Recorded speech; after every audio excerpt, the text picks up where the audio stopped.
Mo fẹ́ sọ̀rọ̀ lórí ọ̀rọ̀ tó ń jà ròyìnròyìn nípa bọ̀dá Yínká Ayefele tí wọ́n gbéyàn wá sórí stúdíò wọn tó interview ẹ̀ tẹ́ni sọ gbogbo nǹkan tó ṣe pé òun jaya assassin, òun máa ń pààyàn, òun ní àwọn òrìṣà tóun máa ń pa èèyàn lé lórí ní every oṣooṣù, pé òun ti pa èèyàn over 78 àti àwọn gbogbo nǹkan míì tó sọ tó jẹ́ pé téèyàn bá gbọ́ èèyàn á rí pé ohun tó burú jáì ni.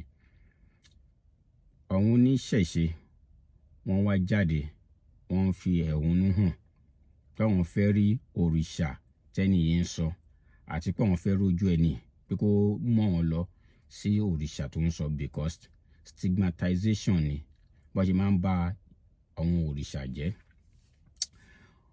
Mo tún rí response bọ̀dá Yínká Ayefele nígbà tó drag wọn táwọn náà fẹ́ sọ side of the story láti apologize pé kò yẹ pé àwọn ń ba ìṣẹ̀ṣe jẹ́ nǹkan àwọn náà sọ side of their story. Ohun tí ojú tèmi fi rọ́rọ̀ ìlélẹ̀ fún àkọ́kọ́, gbogbo àwọn èèyàn tá fẹ́ sọ̀rọ̀ online tó bá ti jẹ́ ọ̀rọ̀ tó ní ṣe pẹ̀lú ẹ̀yà àbí ẹ̀sìn, a ní láti ṣọ́ra ṣe.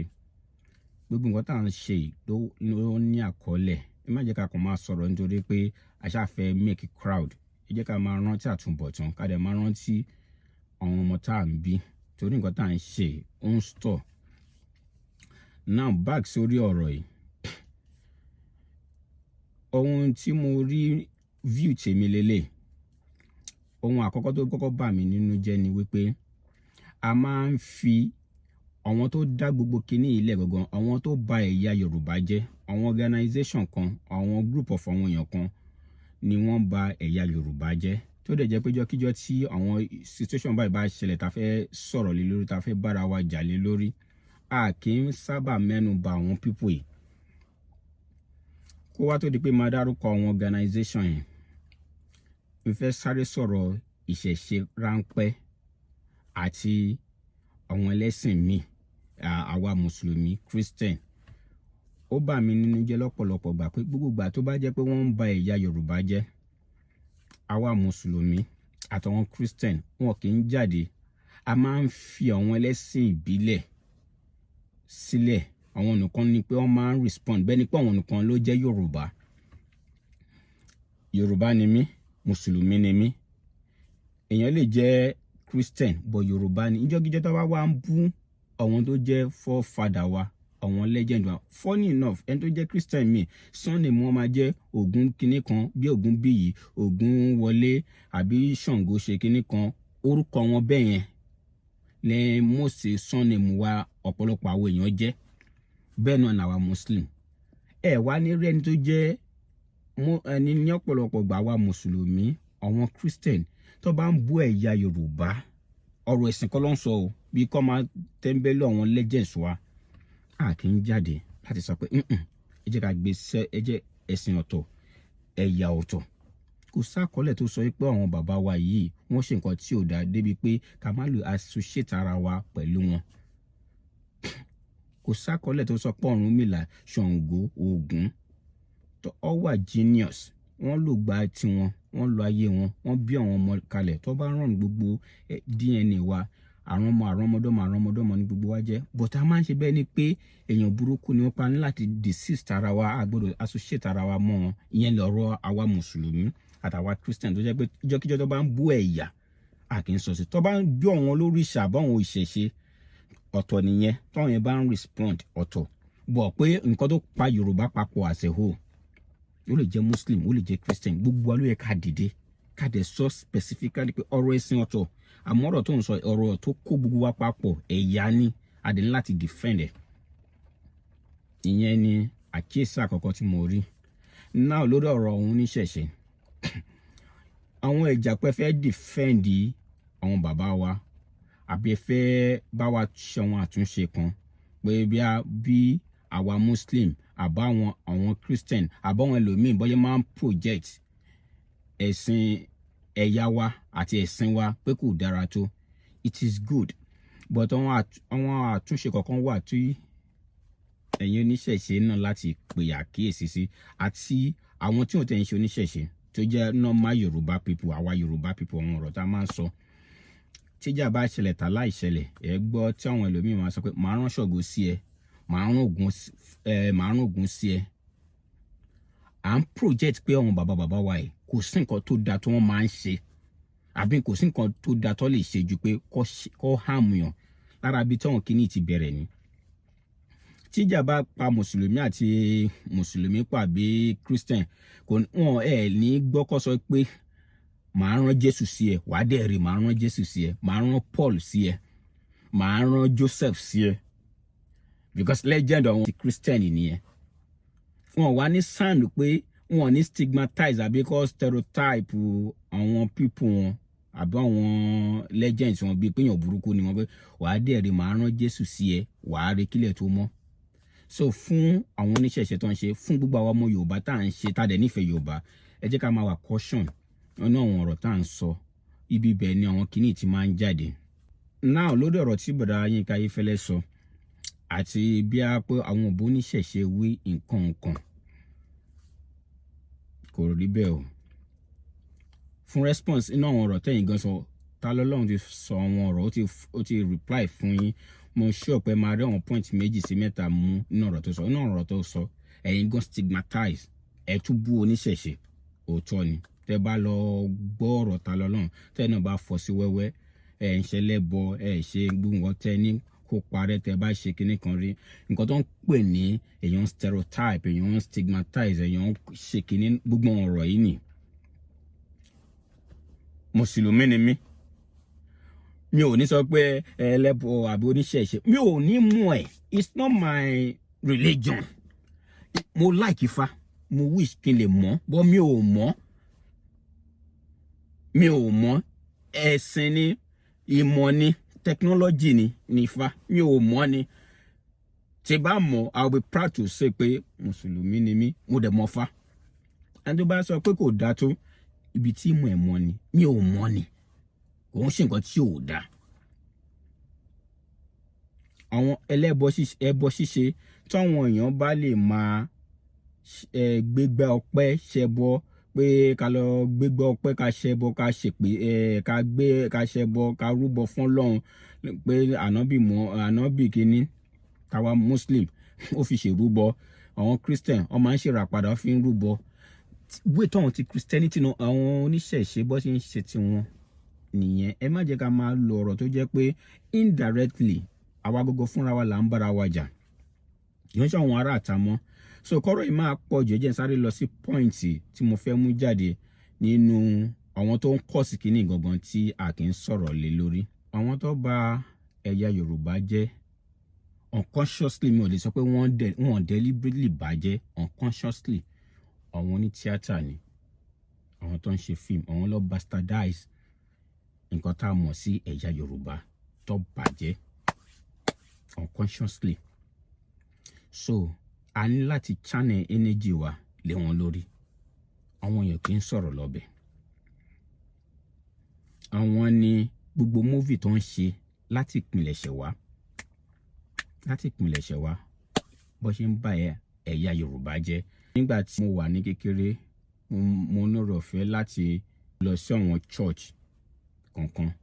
Àwọn ìgbà yẹn tó bá fẹ́ ṣe bí end of the year party, bí end of the year ni o, tó ṣà máa ń ṣe àwọn àyámàtanga.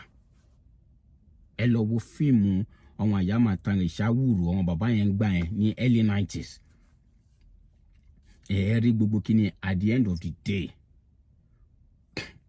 pé oníṣẹ̀ṣe àbọ̀ àwọn èèyàn tó jẹ́ tradition ló máa kọ gbogbo script yẹn lé lórí. Àwọn artist tó ń kọ script wọ́n fẹ́ kọ pé kéèyàn hùwà burúkú, at the end of the day ẹnìyàn á ní gbogbo ìṣòro ayé yìí. Ìgbà tó bá dọ́dọ̀ àáfà àti pastor, àwọn babaláwo ló máa ṣàbúrú fún, ló máa ṣe nǹkan, ló máa ṣe ètùtù tó fi ń pààyàn, tó fi ń ṣe ògùn owó, tó fi ń ṣe gbogbo kíní. Even tó bá jẹ́ fíìmù tradition pé kọ́kàn jagun, gbogbo nǹkan tó máa ṣe ọ wá lọ rúbọ, wọ́n ṣe kíní. Torí gbogbo nǹkan tá à ń sọ ẹ̀ rí i pé 90% kò sẹ́ni tó rí fíìmù ni gbogbo wa ti rí gbogbo kíní tó wà ní mind wa. 95% àwọn èèyàn kò sẹ́ni tó rí wọ́nà wọn. Inú fíìmù ni. Tí àtúnṣe bá fẹ́ wá, inú fíìmù ló ti máa bẹ̀rẹ̀. Tẹ́ bá wo Indian movie, ẹ ti mọ̀ pé orin lẹ fẹ́ lọ gbọ́, ẹ rí bó ṣe máa sọ̀rọ̀ family wọn. Bàbá máa wà nílé, ó lè jẹ́ 80 àbí 90. Ọmọ tó wọn bí wà ní 60. Ọmọ tó yẹn náà tún bí máa wà ní bí 40. Ọmọ tí yẹn bí máa wà ní bí 20, bí 1 àbí 2. Bí 4 generation wọn máa wà nílé. Ọmọ máa project báwọn ṣe unity tó wà ní family wọn. Tẹ́ bá fẹ́ sọ̀rọ̀ India, ẹ ti máa mọ̀ pé ọmọ ń dá wà. Tó jẹ́ pé àwa a lè gbé pẹ̀lú bàbá wa àbí ìyá wa. A máa ti máa sọ pé ọmọ apá wa, ọmọ àṣekínní, a lè lọ sí ìlú wa. So agbára wà nínú movie àwọn tó ń kọ movie. Èyí tó tún jẹ́rọ ẹ̀ ni tẹ́ bá wo movie Kòtò Ọ̀run àti Kòtò Ayé tí bàbá wa Ajílẹ̀yẹ ṣe. Ẹ wo gbogbo wọn kíní gbogbo ló wá expose ojú wa sí gbogbo nǹkan tí a mọ̀ pé àwọn alágbára àwọn ìyá wa kò ń ṣe pé kò sí àwọn agbára yìí. But tẹ́ bá wo movie, mo fẹ́ lo movie bàbá Ajílẹ̀yẹ. Allegedly ẹni tó jẹ́ producer movie tí mo dárúkọ wọn Kòtò Ayé, wọ́n ní Jabbar. Intention Jabbar, òun máa lọ sójú TV, lórí TV, wọ́n fẹ́ polówó ẹ̀sìn wọn, iṣẹ́ tó ń ṣe. Wọ́n fẹ́ sọ pé àwọn alágbára wà, wọ́n lágbára, àjẹ́ wà, oṣó wà, àwọn lè kọ́ńkà ẹ̀. Ó wá lówó lọ́wọ́, wọ́n ń gbówó lẹ̀ fún producer. Bàbá Ajílẹ̀yẹ, àwọn lè ní different mind, different view. But intention ẹni tí ó ń gbówó kalẹ̀ ọ̀tọ̀. Intention tó ń kọ script ọ̀tọ̀. Impact tó ní society wa ló ní impact lé lórí. Gbogbo wọn kíní, a ní láti wà careful. Ọdẹ ní àwọn ìjọba culture tó bá jẹ́ pé lóòótọ́ ni wọ́n nífẹ̀ẹ́ àwọn èèyàn tó ń govern lé lórí. Wọ́n ní láti wá ń gùn yìí. Kó jẹ́ kí òfin wà fún anybody tó fẹ́ ṣe movie ẹ gbọ́dọ̀ promote culture ẹni. It shouldn't be demoting our culture for no reason. Kò sí, mi ò mọ̀ bí n ṣe máa mú gègé dání pé mi fẹ́ kọ script and my script should demote my culture. Ẹ wá sọ pé at the end of the day message lè ń pass. Lára nǹkan tó bí mi nínú interview bọ̀dá Yínká Ayefele tẹ́nìyẹn sọ tí mo dẹ̀ mọ̀ pé most àwọn èèyàn máa react. Kò ń ṣe pé nìyí ó sọ pé bí ó ń pààyàn ó jalè ló bí àwọn èèyàn nú. But stigmatization ni pé ìgbà tó ń wà nínú kinní kan lòun ṣàbúrú yẹn, nǹkan tí ò dábẹ̀ gangan nìyẹn. Tó bá yà òun ṣàbúrú gẹ́gẹ́ bí ẹlẹ́ran ara ni ó ń ṣàbúrú. Ìgbà tó dẹ̀ yá, òun realize Ọlọ́run mí sí òun rí pé kò ń ṣe nǹkan tó dáa, kò ń ṣe nǹkan tó tọ́. You don't need to sọ pé o convert. Bí Shina Rambo náà ṣe wá nìyẹn tí ẹ náà sọ tiẹ̀ ń gbà yẹn. So gbogbo kíní ó ti dàbí pé wọ́n kàn ń tọ́ ẹ̀, wọ́n kàjọ àwọn èèyàn. Ẹni tó fẹ́ ṣàbúrú sìn, ó ti mọ̀ pé tóun bá ti ṣàbúrú tán, the next thing ni òun á sọ pé òun ti rà Ànábì, òun á wá lọ join Islam. Wọ́n máa sọ pé àbó wọn á lọ join Christian, wọ́n máa sọ pé Ọlọ́run ò fẹ́ kó ẹlẹ́ṣẹ̀ lẹ́yìn kó ronú pa. So o lè ronú pìwàdà inú ìgbà tó ò ṣe kankan. Àwọn bíní Yorùbá tó wá hùwà burúkú yẹn, àwọn Ọlọ́run ò bá ẹ sọ̀rọ̀ ń gbà yẹn. Ìgbà tó wá fẹ́ yí padà tọ́lọ́run á bá ẹ sọ̀rọ̀ náà, it has to be other religion. O lè wá padà máa ṣẹ̀sìn bí o ṣe Christian, bí ẹ bẹ́ẹ̀ gbọ́n lọ́lọ́run ti mí sí ẹ. But the more tí wọ́n bá ti ń sọ pé ìgbà tó ń wà nínú ayé àbí ìgbà tó ń ṣe ti understand, ó máa jẹ́ ìkórìíra. Ó máa jẹ́ ìkórìíra. Tá a bá ní ká máa yanjú ọ̀rọ̀ yìí báyìí, ó máa lọ. Gbogbo wọn kíní ẹ̀ẹ́dẹ̀ rí pé ó máa ń dàbí story àwọn èèyàn cook. Lára àgbàdo mi sọ pé ó dàbí story àti pé iṣẹ́ táwọn oní tíátà ń ṣe tí a ní láti wà careful lé lórí. Tí ẹ̀kọ́ bá jáde ń sìn, òun náà pàjí inú ọ̀rọ̀ tí ẹnìyẹn náà sọ, òun náà pàjí, òun máa ń ṣe òun ti kú lẹ́ẹ̀mẹ́ta òun ṣágbára wà agbára wà ṣáyé ta wà iṣẹ́ ayé tí Ọlọ́run dá agbára sí ni bẹ́ẹ̀ ni bọ́yì kí ni ohun tó máa ń dàbí pé story lójú èèyàn ni pé wá tó fi jẹ́ pé individual kọ̀ọ̀kan ló máa ń dédé ní àpájí ṣé bí àwọn politician Nàìjíríà bó ṣe fẹ́ràn owó tó bó ṣe ní agbára tó ó yẹ kó máa yìnbọn fún wọn kó máa kú ẹ jẹ́ ká wò láti bẹ̀ àìmọye politician tó ti pa látara ìbọn látara nǹkan kan gbogbo àwọn èèyàn wọn ò mọ ibi tí àwọn bàbá àwọn tó lágbára yẹn but táwọn bàbá fẹ́ wá sórí TV òun lòun ní àpájí òun lòun ní kọ́ ṣáyàn kan máa ń rànyàn àwọn tó dẹ̀ jẹ́ olówó tó yẹ pé wọn ò fẹ́ fi ayé yìí lẹ̀ wọ́n pọ̀ kò sẹ́ni tó fẹ́ kú ní gbogbo mọ́sàwọ̀ ẹ̀dá òun ló fi jẹ́ pé nature ni ara èèyàn máa dàgbà kò sẹ́ni tó fẹ́ kú àwọn tó dìde ní àwọn tó jẹ́ tí wọ́n sọ pé àwọn ṣàpájì tí wọ́n tẹ̀ fi bẹ́ẹ̀ ní 1% owó tọ́wọ́n tó jẹ́ billionaire wà tọ́wọ́n billionaire ní. So ọ̀rọ̀ yìí tá a bá wà careful ẹ rí i pé a fẹ́ kún ṣe pé nǹkan yóò ṣẹlẹ̀ but some of the issue bí movie láti máa rí àbí nǹkan tó ti gbìn sí wa lórí ni.